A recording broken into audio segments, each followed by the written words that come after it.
It's Winnie the Pooh's favorite treat. It's sweet and sticky, and it's all produced by an industrious and intelligent insect whose miniature society is one of the most sophisticated in the animal kingdom. It all begins in a field where worker honeybees suck nectar from flower blossoms such as clover. They store it in their honey sac, then return to the hive where other worker bees suck it out and chew it, breaking down the nectar's complex sugars into two simple sugars called glucose and fructose. The bees then deposit the nectar into the cells of the wax honeycombs they've built. They fan it with their wings until most of its water content evaporates in the warm air of the beehive. What's left is thick and gooey honey. The bees then cap each honey-filled cell with beeswax. That's when the beekeeper steps in. Bees will sting if taken by surprise, so the beekeeper sprays the hive with smoke from burning pine needles, a scented warning that foreigners are about to enter the hive. Inside the hive are wooden frames hanging side by side, each holding a honeycomb.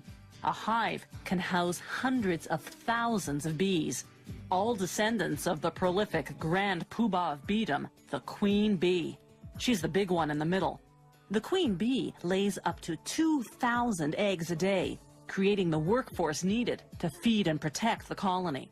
But the beekeeper tricks the colony's defenders. He replaces the hive's cover with a device called a bee escape, which smells like cherries. Bees dislike the scent, so most fly to the bottom sections of the hive. Another warning spray, and the beekeeper removes the bee escape. Now he can escape with the honeycombs.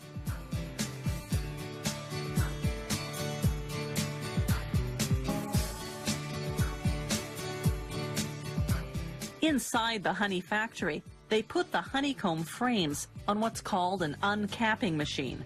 Like a razor, it shaves the wax caps off the honey-filled cells of the combs. They scrape off the remnants manually.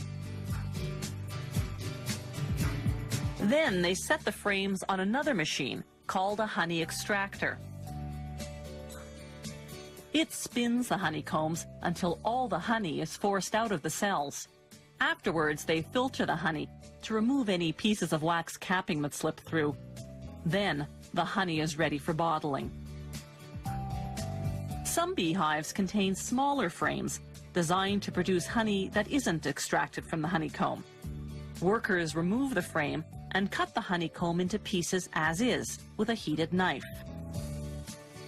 That seals the wax around the honey inside.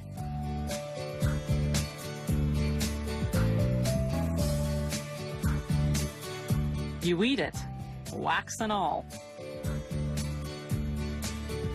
The beeswax lining of the honeycomb goes to make candles, furniture polish, lipsticks, and other products.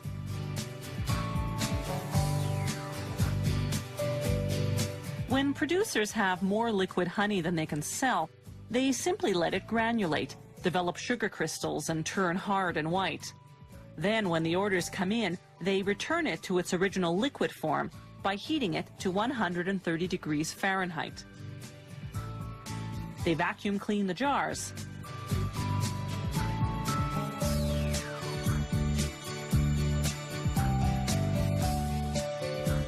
Then fill them. One beehive can yield up to 7 pounds of honey in a single day. That's much more than the bees need for themselves. The surplus is what we end up eating.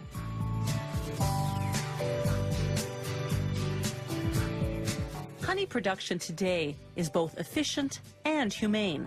For centuries, the only way to harvest honey from hives had been to kill the bees. Then, in 1851, an American beekeeper invented a way to get the honey, yet spare the bees. His method, with the removable honeycomb frames, is the one we still use today.